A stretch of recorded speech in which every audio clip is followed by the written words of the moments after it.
Stopping by the door's porthole, you watch as the ground slowly approaches. It looks brown-black through the tinted glass, and smoky blue at the horizon. It almost seems like the clouds are pulling apart there. Your eye is drawn to the cluttered eastern section of the dome, where you see a block of warehouses and something resembling an observation deck. The real dome doesn't resemble its image from the ads at all. There are no snow-white cities or vast highways to be seen here. Looking more closely, you can make out a single, lonely road leading north. A few sheds, a radar installation, and the glittering antenna of a radio tower emerge from the mists. Just as you're about to move away from the window, you notice a whirlwind beginning to form above the ochre plain. The gathering storm drifts unhurriedly above the desert, a crown of green lightning flashing at its core. Clearly no ordinary weather phenomenon. It must be one of those anomalies. You freeze by the window, unable to avert your gaze.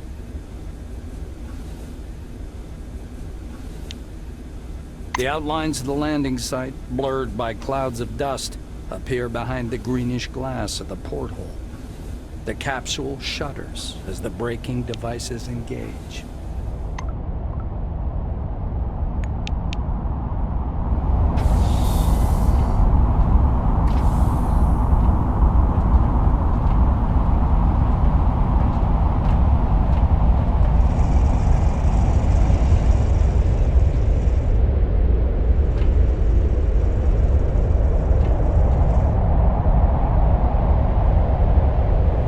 Come here. Come on now, or you'll miss everything.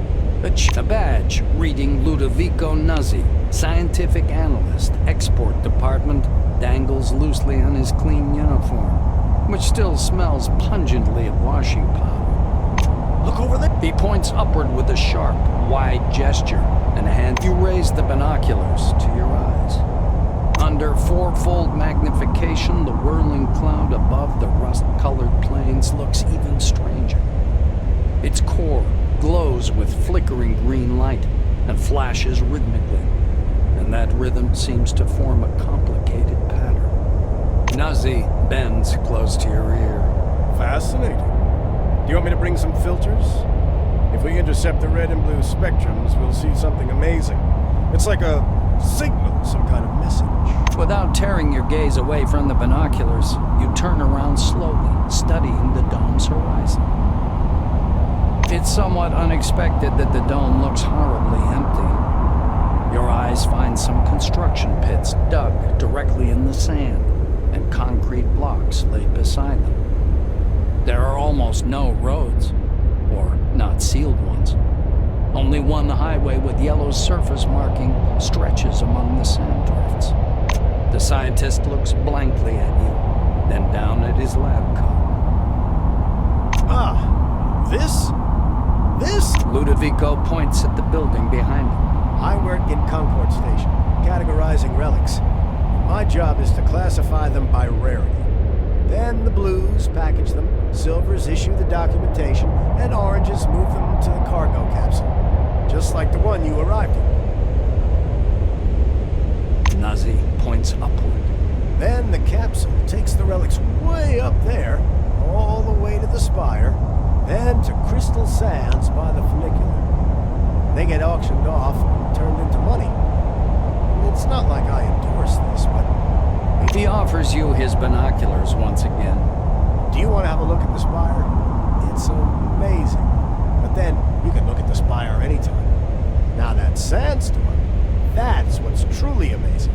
Nuzzi looks from you to the capsule and to the landing terminal entrance. He flings his arms up. Oh, mi scusi! Excuse me, I'm so sorry. You'd better get going or you'll be late for check-in.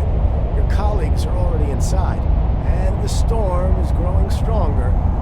Yeah, the storm is growing stronger. The white mutters in fascination, eyes glued to his binoculars, which is fixed on the spinning whirl of clouds.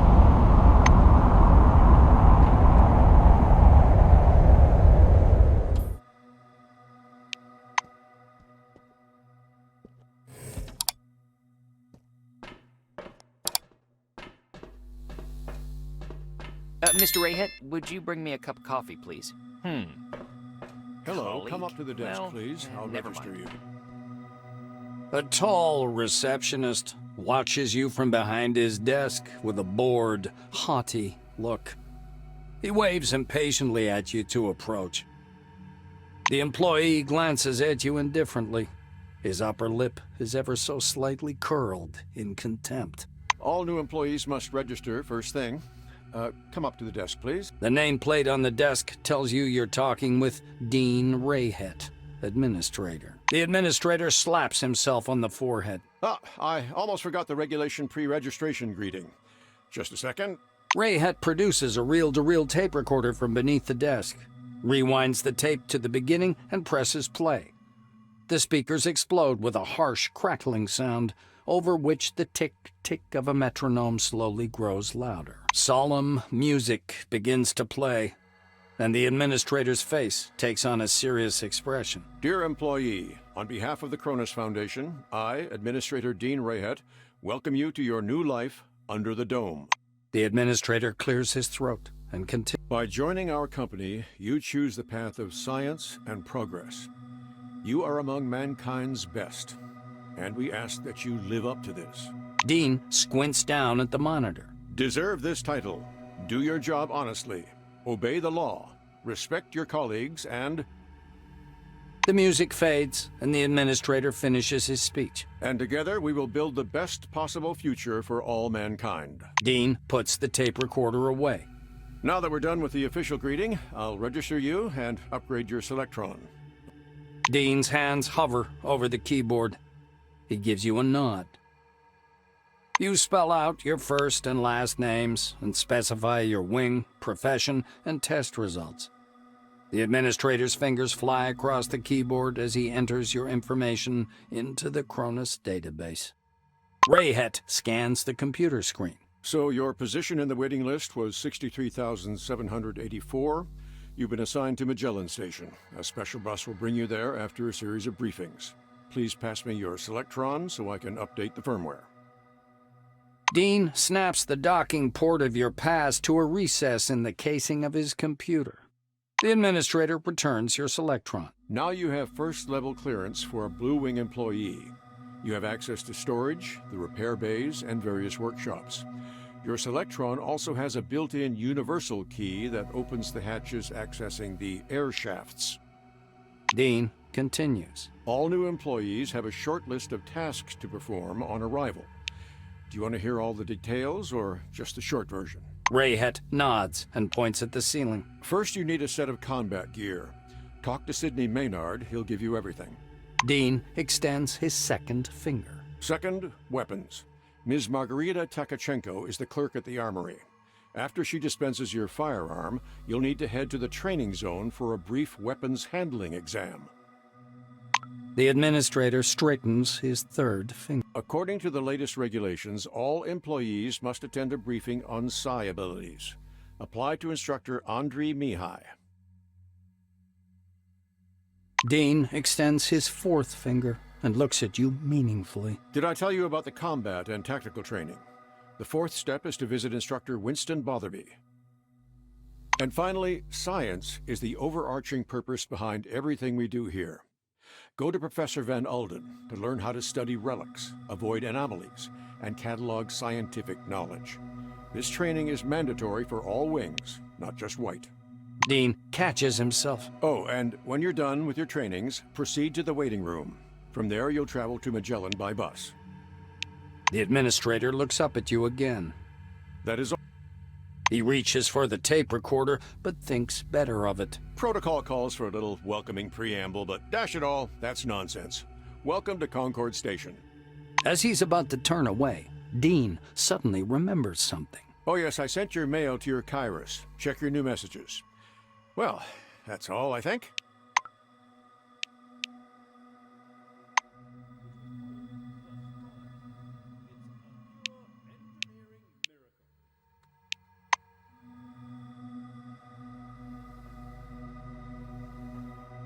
Mr. Rayhead, would you bring me a cup of coffee, please?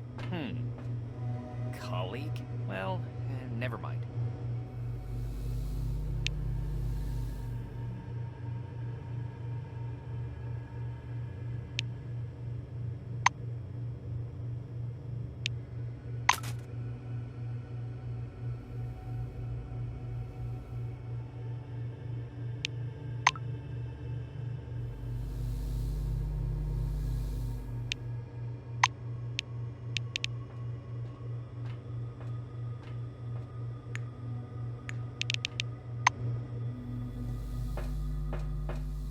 Oh, never thought this would happen.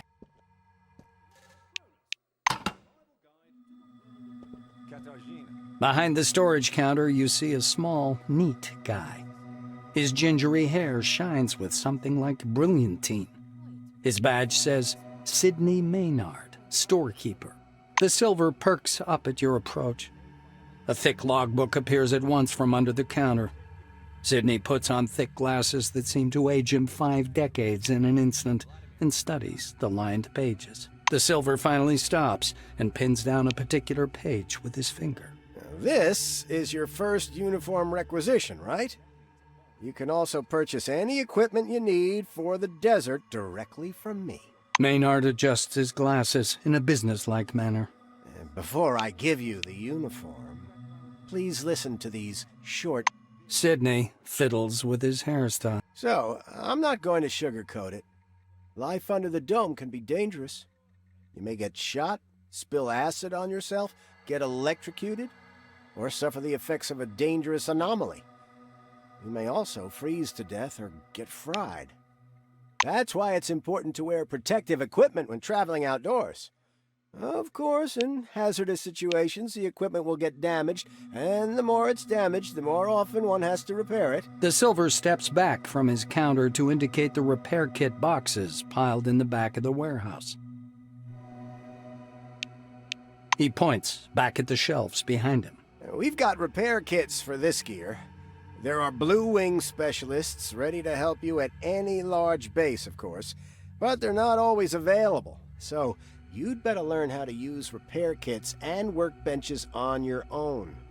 It's a useful skill. Sidney rests the logbook on the desk. That's all the instructions. Now I'm going to issue your uniform. The silver disappears into the back for a while and returns with a small package. Unfolding the package, Maynard shows you a brand spanking new uniform. Sidney half unfolds the clothes, a jacket, high boots, and turnip pants with patch pockets. The technician's uniform screams function over fashion. Parts of the uniform are rubberized to protect you while working with electricity. He raises a finger. One more important thing. In accordance with Order 16-225, helmets and gloves are not issued, but they're available for purchase from me. Please bear in mind that a full set includes headgear or a mask, jacket, trousers, gloves, and boots. Sidney hands you the package. Here's your uniform. Enjoy!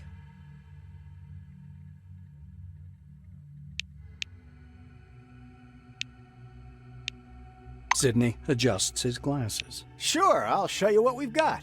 You know, we're pretty well stocked here in Concord. Take a look.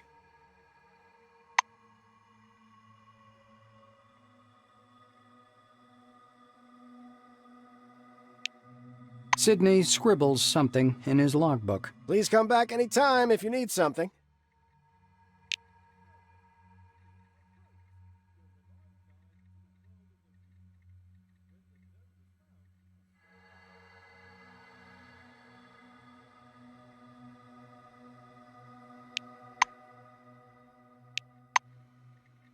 Story, but we aren't strangers to Sci-Fi. The smell of good tobacco wafts off this tall, portly woman from a meter away.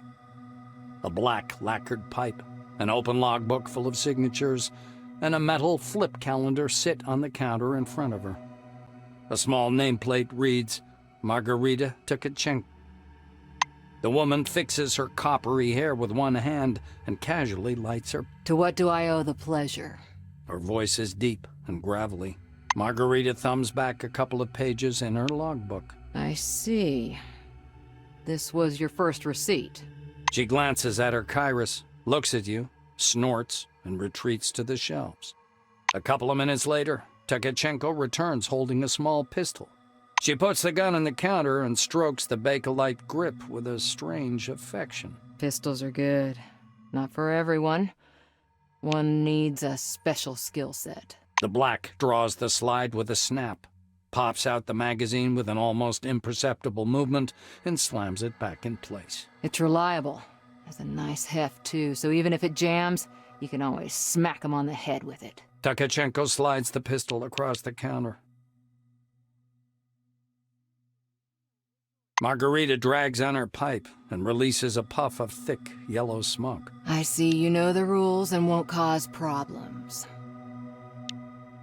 The black points at a poster on the wall behind her. Can you see what's written there? Clean and oil. Takachenko tamps down her tobacco. Nice accuracy, but the stopping power is too low to call it a killing machine. Still, it's an all-around excellent weapon. The armorer shrugs, puffing indifferently on her pipe. It's the least I could do. We have a requisition list from the Silvers. For free, you receive only rubbish. If you want the real deal, check out the weaponry shop. Or me. Wait a minute. Sign your name here in the meantime. Margarita reaches under her counter and produces a set of ammunition. A new set of ammo is issued for every task, but there's so much bureaucracy you'll go daft. Expenditure report. Form number 16. Disposal form. The Silver's running true to form. So if you need more ammo, I recommend you either search or barter for it. Or learn how to craft it on your own. These are useful skills. Trust me.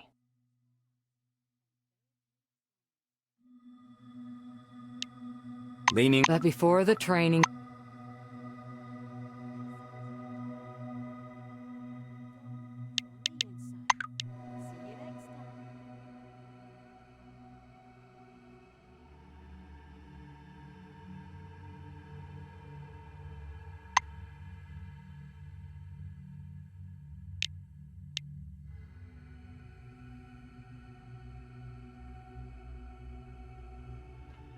Ladies and gentlemen, this is The Dome from the Inside with me, Victoria Legrand.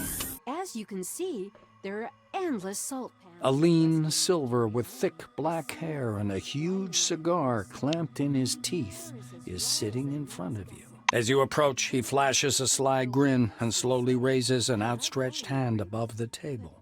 Something really weird happens. All the paper clips, pencils, scattered toothpicks, and bits of trash float up from the table and hang in the air. The silver badge reading Andrei Mihai, Science Instructor, floats up as well. Here for the briefing, huh? Shall we get to it? He takes the cigar out of his mouth and exhales a lush cloud of smoke. The Silver props his elbows on the table. Anyway, here's the deal. It's more profitable for people with a high psyche to study psionics. Give me your hand. Not waiting for an answer, he grabs your hand with strong, dark fingers. Andrei gropes your hand briefly, then lets go, disappointed. The pills, huh? The anti-migraine, sleeping pills, neuroleptics, downers. What do you mean you don't take them? Well, off you go then. That means no talent, huh? Why waste time? No wasting time now. But alas, regulations demand it, so I'll give you a glove too. Regulations, huh? The Silver takes a thin glove covered in talc from his desk and passes it to you. Look, a glove, right? But it isn't just a glove. This is an ooh mama hold me tight glove. It takes energy from your noggin, your psyche, and pew, concentrates it.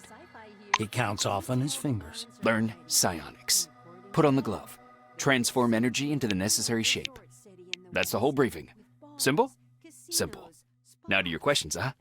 Mihai spreads his hands good-naturedly as if to say, "You're welcome." The toothpicks on the table skitter around for a moment, arranging themselves into a curse word. The Silver laughs loudly at his joke. The cigar falls from his mouth to float in the air, ash flaking weightlessly from the tip. The Silver takes a pull at his cigar and releases a self-important puff of smoke. Psionics.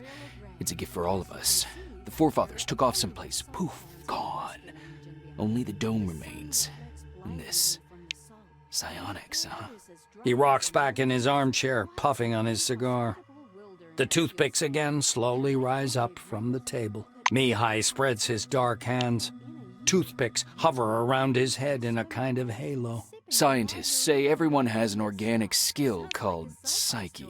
You have it, I have it, everyone has it, Big psyche, you got talents.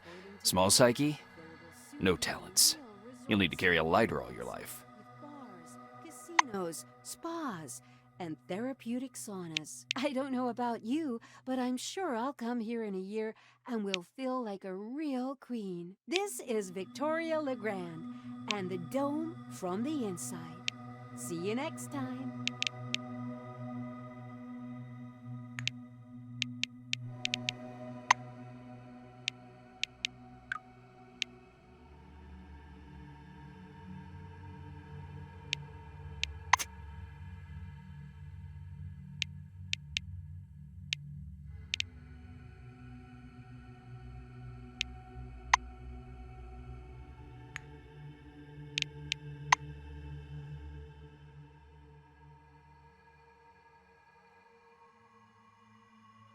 Ladies and gentlemen, this is The Dome from the Inside with me, Victoria Legrand.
As you can see, there are endless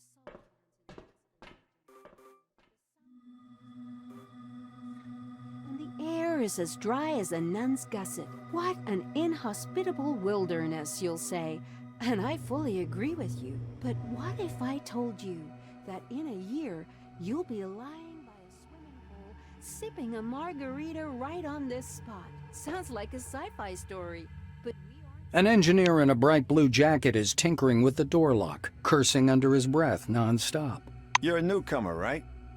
It's a straight-up open house here today. He offers you his hand. According to his badge, this is Maxim Penkovsky, technician. The technician slaps the door with one hand. You have to wait until I'm done. Some orange jammed up the lock with chewing gum just for a laugh.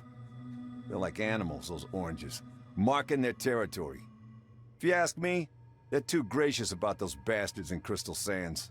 Penkovsky chuckles. Looks like you don't get it. Tons of relics pass through Concord. The base is laid out to make everyone walk a single route, with the top level as separate as possible from the bottom. You get the memo? He turns back to the lock. So in the meantime, take a load off, have a coffee, loosen up. Watch the storm through the window. You'll be seeing a lot of those out here. Maxime extracts a thin, sharp, precision probe from behind his ear and dangles it in front of you. Though there's another way. You want to learn something about picking locks? It's a useful skill in all sorts of situations. He looks at you expectantly. The blue's getting excited. All right, looky here. Penkovsky presses his pick lock, and an odd device resembling a hybrid of a screwdriver and a can opener into your hand. Using a mechanical pick lock is easy peasy, no special skill required. They wear out after a few locks, while the old-fashioned kind is another thing entirely. Cheap, one use, but one has to know how to use it right. That's a tool for a master. He gives you a quick lesson on how to pick a lock. By the way, you can carry your tools in your belt. It's much handier to have them right there. Penkovsky shows you his utility belt, where he keeps all kinds of tools and gadgets. Actually, finding tools under the dome is no problem at all. There are even devices for hacking terminals and so on. Maxime hoists up his belt. The blue solemnly raises his index finger. And one more thing. Always use brand name stuff if you can. Groovy produces good kits. Modus and Supercolor do too. They've all got fat contracts with Cronus, so they care about quality. He looks at the door again. Damn these locks. Though I'd rather be doing this than fixing hab pods. Those are a real pain in the ass. Penkovsky gives you a patronizing look. Because they're poorly made, warped from the heat, and the filters aren't worth a damn. The modules were constructed by marketing managers, not engineers. Building a city in the desert was also their idea. This project is all about PR. Cronus wants to show the world how tough they are. This is The Dome from the Inside, with me, Victoria Legrand.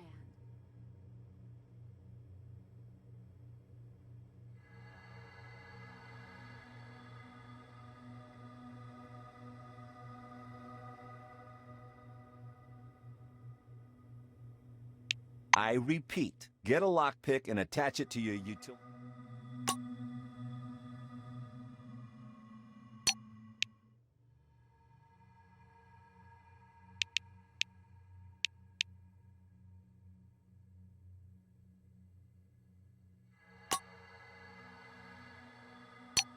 About you, but I'm sure I'll come here in a year and will feel like a real queen. This is Victoria Legrand and The Dome from the Inside.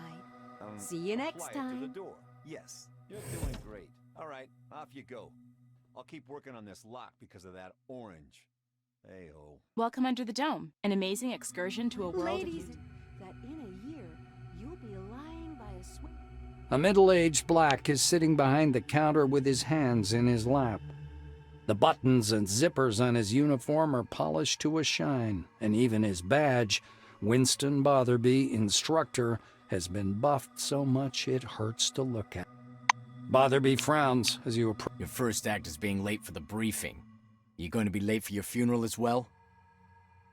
The black looks you over. Yes, I see the weapon received checkmark. Looks like you are fully prepared to disappoint me. You are prepared, right, employee? Botherby leans over the counter and directs you to the doors. Behind this door is a combat simulation computer. Launch it and begin your course. He raises his index finger. The conditions in the training zone closely simulate those one would experience in the field. Your goal is to avoid getting lost and dying of dehydration. And try... Pulling a notepad from his pocket, the instructor jots down your name. Your goal is to hit 3 targets. I'm going to monitor you and advise as necessary. And try not to burst into tears. That's all. Go ahead.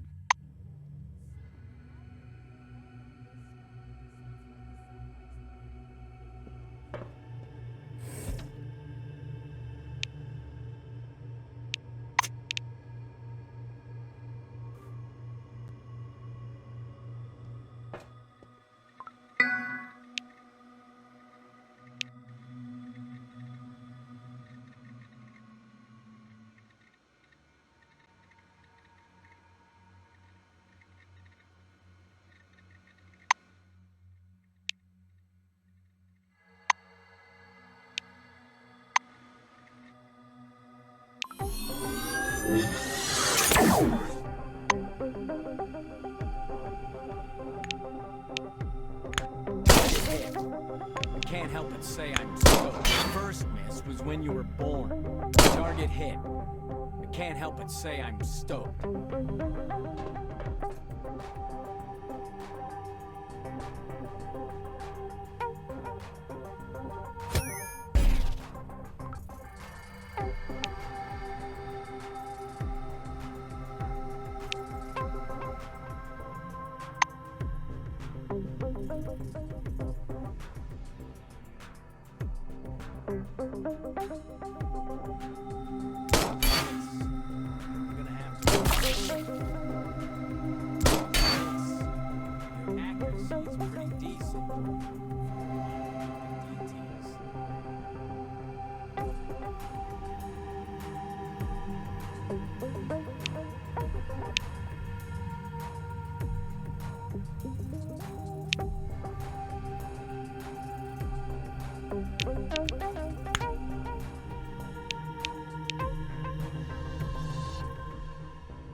wouldn't cheer for random chance if I were you.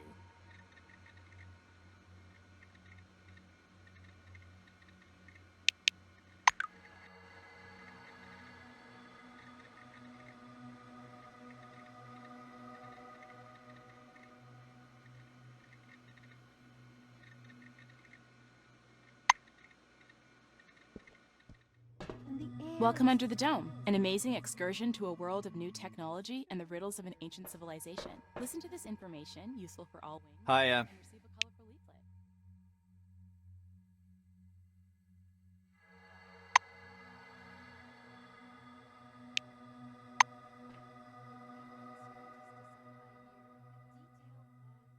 You see a tall scientist in a white lab coat, bathed in the dim lamplight. He almost appears to be hovering above the laboratory floor. The man turns at your footsteps. He's holding a paper clipboard and a pencil. His shimmering silver badge reads Sebastian van Olden. He glances from you to the glittering watch on his wrist. I want us to respect one another's time. Please speak loudly, clearly, and to the point. You must be the newcomer I was told about. Nice to meet you. Finished with his unusual greeting, he offers you his thin hand. The scientist puts the clipboard aside, raises his watch for a closer look, and sets the timer. He shows you his watch dial. According to the rules of this briefing, I have to touch on a large number of topics. Therefore, I will do so very briefly. Do not interrupt me. When I'm finished, I'll answer your questions, within regulations, of course. Sebastian produces his handheld and clicks some buttons. I checked your scanner.